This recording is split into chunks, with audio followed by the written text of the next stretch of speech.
बाकी आहे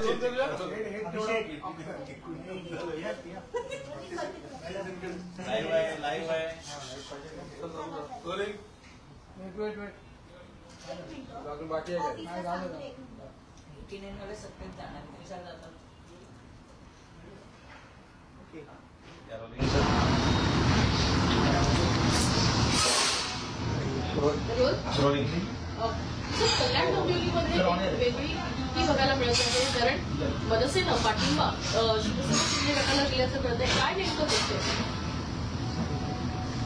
मी सर्वप्रथम तुमचं मनापासून आभार मानतो की आज अचानक तुम्ही माझ्या घरी आल्यामुळे तुमचा पाहुणचार करता आला नाही, परंतु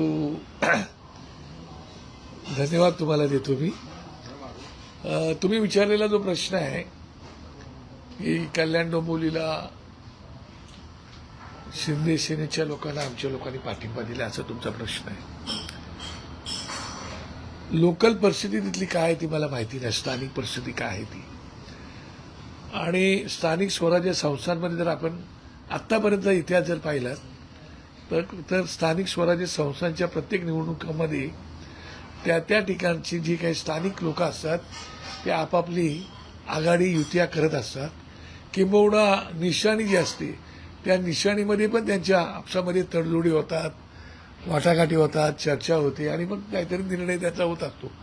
तसाच स्थानिक लेवलवरती आमच्या तिकडे राजू पाटील आमच्या तिकडचे माझे आमदार आहेत आणि नेते आहेत आमचे. स्थानिक लेवलवरती त्यांनी काहीतरी इंटरनल ॲडजस्टमेंट ती केलेली असावी असं मला वाटतंय. आणि अशा प्रकारच्या काही नवीन घटना नाही, सगळीकडे अशा प्रकारचे चित्र दिसण्यात येतं. त्यामुळे आज स्थानिक पातळीचा विषय आहे, त्या विषयावरती आणखी माहिती आम्हाला मिळेलच. अजूनपर्यंत तरी माहिती आम्हाला मिळालेली नाही, परंतु स्थानिक पातळीवरती अशा प्रकारच्या घटना घडत असतात. परंतु आश्चर्यकारक परिस्थिती अशी आहे की तिथे युती म्हणून लढलेली शिवसेना आणि भाजप यांना बहुमताच्या बराच पुढे आकडा त्यांनी गाठलेला आहे. असं असताना मनसेची मदत घेतली जाते, त्यामुळे असा त्यातून एक निष्कर्ष काढला जातोय की तिथे शिंदे हे एक हाती त्यांची सत्ता किंवा त्यांचा महापौर बसवण्यासाठी मनसेची मदत घेतात. नाही, पहिली गोष्ट लक्षात घ्या, मला आजही आठवतोय की ज्यावेळेला सन्माननीय वाजपेयी साहेब पंतप्रधान झाले होते त्यावेळेला तुम्हाला आठवतंय, आता वाजपेयी साहेब पण नाहीत आणि सन्माननीय महाजन साहेब पण नाहीत, त्यावेळेला त्यांनी नारा दिला होता 100% इंडिया शायनिंग वगैरे नारे तुम्हाला माहिती आहे. त्यामुळे प्रत्येक पक्ष हा आपल्या स्वतःचं काही ना काही वाढवायला बघत असतो. तसं कदाचित असेल, परंतु आता त्यांचं जर काही बिनसचं असेल तर आम्हाला कल्पना नाही. परंतु युती आघाडीमध्ये असं कधी कधी बिनसलं जातं. जसं पुण्यामध्ये बिनसले, पिंपरी चिंचवडला बिनसले, बऱ्याच ठिकाणी बिनसले, चंद्रपूरला बिनसले, अशा बऱ्याच ठिकाणी गोष्टी बिनसलेल्या सापडतात. त्याच्यामुळे कल्याण डोंबिवलीमध्ये सुद्धा बीजेपीचं आणि त्यांचं कदाचित थोडंसं बिनसलेलं असावं आणि शिंदे साहेबांना वाटलं असावं की आपल्या स्वतःच एक हाती सत्ता असावी, म्हणून त्यांनी कदाचित लोकल लेवलवरती या तडजोडी केल्या असाव्यात. आणि त्या बाबतीमध्ये आमचे तिकडचे जे नेते आहेत, आमदार आहेत माझी, त्यांच्याशी त्यांची चर्चा झाली असावी. त्यामुळे आणि मला नक्की माहिती आहे की काहीतरी घडलं असावं, त्याशिवाय अशी तडजोडी होत नाही. त्याच्यामुळे येत असताना भाजप बोलतंय की या ठिकाणी जे शिंदेनी आहे तो अप्रोच केलेला होता, आम्ही त्यांना घेतलेला नाहीये, एकनाथ शिंदेनी घेतलं. तर तुम्ही त्या ठिकाणी देखील मनसे आणि उद्धव ठाकरे हे एकत्र लढलेले होते, तर उद्धव ठाकरे यांच्या शिवसेनेला काही कल्पना या संदर्भात दिलेली होती का? त्यांच्याशी काय बोलणं त्या ठिकाणी झालं होतं? मला असं वाटलं, बघा, काही गोष्टी या पडद्याच्या पाठीमागे बऱ्याच गोष्टी चालू असतात, त्यावेळेला ते एकमेकांशी बोलायच्या नसतात आणि नेमक्या घटना घडल्यानंतर झाल्यानंतर त्याच्यावरती चर्चा उहापोह होत असतो. त्यामुळे बऱ्याच ठिकाणी तडजोडी वगैरे वगैरे सगळ्या गोष्टी घडत असतात. तशा प्रकारचे आता काय आहे की उद्धव साहेब पण राजकारणात नवीन नाहीत आणि राजसाहेब पण राजकारणात नवीन नाहीत आणि आता जे वेगवेगळ्या घडामोडी घडवतात ते राजकारणात नवीन नाहीत. राजकारणामध्ये काही कधी होऊ शकतं, कोणच कोणाचा शत्रू कायमचा कधीच नसतो. उद्धव साहेबांनाही फार चांगले ओळखता, राज ठाकरे साहेबांनाही चांगले ओळखता.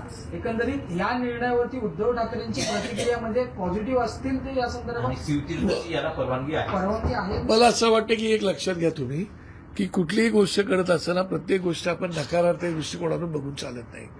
काही गोष्टी ह्या सकारात्मक दृष्टिकोनातून बघून पुढे काय करता येईल काय मी मुंबईच्या जनतेचा मनापासून आभार एवढ्यासाठी मानतो की त्यांनी कुठल्याच पक्षाला बहुमत दिलेलं नाही.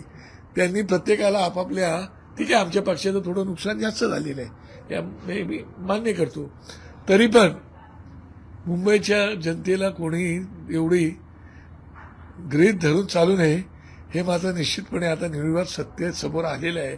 त्यामुळे या तडजोडी होतात आणि तशा प्रकारचं एकमेकांना वाईट वाटून घेण्याचं काही कारण नाही जर असं मला वाटतं. कल्याण हे होत असेल तर मग मुंबईमध्ये सुद्धा भाजप एखादी सत्ता स्थापन करण्यासाठी तुमची भविष्यामध्ये काही होऊ शकतं. भविष्यामध्ये कोण कोणाचं मदत घेईल काय. आता त्या दिवशी उद्धव ठाकरे बोलले ना साहेब, उद्धव साहेब बोलले की देवाच्या मनात असेल तर काही घडू शकतं. आता देवाच्या मनात असेल तर काही घडू शकतं तर त्याचा अर्थ तुम्ही वेगवेगळे लावलेत. आम्ही देवाला मानतो, देवावरती आमचा विश्वास आहे, त्यामुळे तशा प्रकारच्या घटना घडत असतात. मला आजही एक तुम्हाला कदाचित माहीत नसेल, मला या आजही एक प्रसंग आठवतोय. जेव्हा युतीचं सरकार आलं होतं त्या सरकारच्या वेळेला मुख्यमंत्री कोणाला करायचं त्याला माननीय बाळासाहेब आमचे असे म्हणाले होते की मी एक चांगला चेहरा तुम्हाला देईल काय, अशा प्रकारचं साहेबांचं भाष्य होतं. आणि त्याच्यानंतर प्रेस कॉन्फरन्स मातोश्रीला आली होती. त्या प्रेस कॉन्फरन्समध्ये बाळासाहेबांनी पत्रकारांनी बाळासाहेबांना विचारलं की अहो तुम्ही साफ सुथरा एक चेहरा देणार होता असं सांगितलं होतं. मग मनोहर जोशी साहेब आता बालाजीच्या दर्शनाला गेलेले आहेत काय. तर अच्छा मनोहर जोशी तिकडे पंत बालाजीच्या दर्शनाला गेलेत का. बरं मग त्यांना काय माहिती आहे तो बालाजी काय देणार, घंटा हाच बालाजी देणार आहे. सांगण्याचं तात्पर्य काय काय हे आपण गमती जमतीचा हा भाग जरी असला तरी पक्षप्रमुख ठरवतात काय करायचं काय नाही करायचं. त्याच्यामुळे कुठल्याही घटना कशाही घडू शकतात. सुरुवात झालेली आहे, त्याच्यामुळे काय होईल मी आज सांगू शकतो. डोंबिवलीचे पडसाद ते मुंबईमध्येही उमटतील असं वाटतंय. म्हणजे अजूनही महापौर बसला नाहीये. नाही महापौर बसलं नाही, दिवस जवळ आलेले आहेत. हा. त्याच्यावरती आता चर्चा वाटाघाटी कोणाकोणाच्या चालू असतील, मला कल्पना नाही त्याची. नाही बाळासाहेब साहेब देवा हा शब्द जो तुम्ही घेतला किंवा माध्यमांमध्ये आला तेव्हा उद्धव ठाकरेंनी त्याचा उल्लेख केला. देवा भाऊ किंवा देवा या शब्दावरून अनेक अर्थ निघू शकतात. विद्यमान मुख्यमंत्र्यांचा पण त्याच्यामध्ये समावेश असू शकतो असं म्हणायचं. आता त्यांचं देवेंद्र नाव आहे. देवाभाऊ पण प्रसिद्ध आता तुम्ही बोलताय ना देवाभाऊ नाही का, त्यांचं मुख्यमंत्री देवेंद्र फडणवीस असं नाव आहे. सर, पण बाळासाहेब इतकंच- ठाकरे यांच्या जन्मशताब्दी वर्षानिमित्त महापौर हा शिवसेनेचाच व्हावा यासाठी खरं तर कल्याण डोंबिवली हा पहिला फॉर्म्युला वाटतोय का, आणि त्यानंतर मुंबईमध्ये देखील तशीच रणनीती होऊ शकते असं वाटतं का. मी तुम्हाला तेच म्हणालो ना, बाळासाहेबांचा आता जन्म शताब्दी वर्ष ही गोष्ट जरी खरी असली आणि आमची भावना जरी असली की आमचा महापौर व्हावा म्हणून, तरी सुद्धा आमच्याकडे ॲब्सोल्यूट मॅजॉरिटी नाही आहे. त्यामुळे ती ॲब्सोल्यूट मॅजॉरिटी आणण्यासाठी जर काही करायचं असेल तर वरच्या लेवलवरती ती सगळी मंडळी करू शकतात, किंवा भारतीय जनता पक्षाला जर वाटलं तर तेही करू शकतात. त्याचं कारण असं की शिवसेनेनेच काय त्या प्रक्रियेतला मी पण एक त्यावेळेचा कार्यकर्ता होतो. त्यामुळे भाजप महाराष्ट्रामध्ये जी वाढली ती बाळासाहेबांच्या आशीर्वादानेच वाढलेली आहे. आणि त्याची जर त्यांच्याकडे जाणीव असेल तर ती घटना घडू शकते. आपण सकारात्मकच विचार करायचा या दृष्टिकोनातून मी बोलतोय. त्याचा सकारात्मक ते लोक विचार करू शकतात. पण एवढ्या पॉझिटिव्हली गोष्टी ज्या आज घडल्या आहेत त्या पॉझिटिव्हली गोष्टी मातोश्री घेईल का, आणि त्याच्यामुळे काय तेढ निर्माण आता ते मी तुम्हाला आजच्या तारखेला सांगू शकत नाही, कारण शेवटी प्रत्येक पक्षाच्या प्रमुखांची एक वेगळे विचारधारा असू शकते. तशा प्रकारे त्यांची वेगळी विचारधारा पण असू शकते किंवा ते पॉझिटिव्हली पण घेऊ शकते. डीएलसी मध्ये राजू पाटलांनी जे पाऊल उचललंय एकंदरीतमध्ये शिवसेनेसोबत ते होते, तर याची परवानगी निश्चितच म्हणजे तुम्ही कारण की वरिष्ठ पातळीवरती तुम्ही चर्चा करता राजसाहेबांसोबत नाही मातोश्रीसोबत, तरी 100% म्हणजे तुम्हाला खात्रीशीर माहिती दिल्याशिवाय किंवा तुमची विशिष्ट परवानगी घेतल्याशिवाय ते पुढे पाऊल टाकू शकत नाही. तर अशा प्रकारची काही माहिती किंवा अशा प्रकारचं काही बोलणं झालं. ती माहिती आता मला घ्यावी लागेल काय.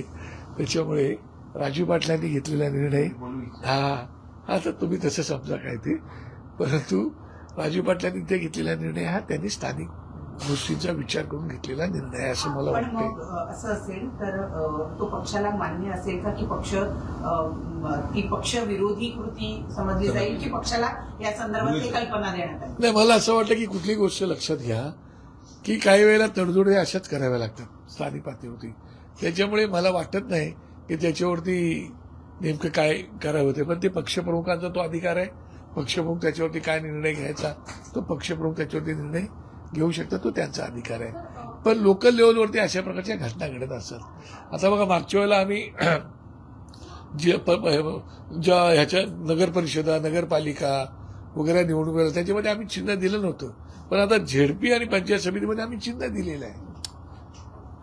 त्याच्यावर त्यांनी लोकल लेवलवरती ते केलं होतं. आता आमचं चिन्ह गेलेलं आहे. आता लोकल लेवलवरती ते पण एकमेकांची घेऊ शकतात. तर मनसेचे 6 नगरसेवक जे मुंबईमध्ये आहेत ते देखील काही वेगळ्या पक्षांच्या संपर्कात आहेत अशा संदर्भातल्या बातम्या येतात. नेमकं तथ्य काय? मला असं वाटत नाही. कारण आमची लोक ही एक तर त्याच्यामध्ये 6 महिला आमच्याकडे आणि एक आमच्याकडे पुरुष आहे. असे 6 आमचे 5 महिला आणि एक 6वा पुरुष आहे. त्याच्यामुळे आमची लोक अत्यंत ते जे माझे शाखाध्यक्ष आहेत ते सगळे कडवट साहेबांचे सैन्य आहे ते, आणि वर्षानुवर्ष त्यांच्यासोबत राहिलेले आहेत. आता त्यांना ह्या आरक्षण जे आलं त्या आरक्षणामुळे त्यांना संधी मिळालेली आहे. मला असं वाटत नाही की जाणारे निघून गेले आता, पण बाकी लोक आमची जातील ते इंटॅक्ट आमच्यासोबत राहतील याचा मला पूर्ण खात्री आहे. ठाकरे गटातली एक नगरसेविका आज नॉट रिचेबल आहे. गट स्थापना करण्यासाठी जाताना देखील त्या उपस्थित नव्हत्या.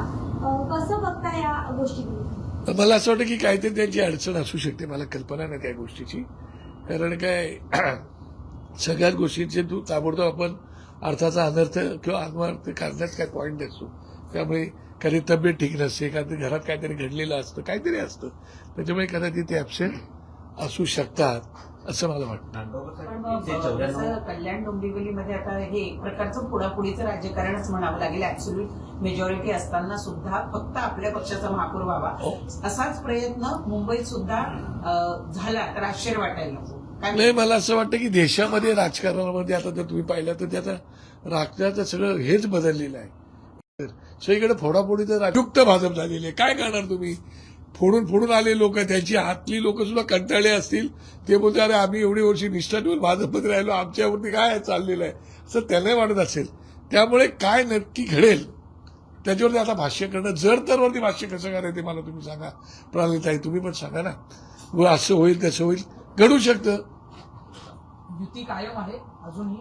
युती आमची पक्की आहे आणि ती पक्की राहणार. नांदगावकर साहेब, प्रभाग क्रमांक 194च्या निकालानंतरही फटाके फोडताना पाहायला मिळतात. 194 मध्ये जो निकाल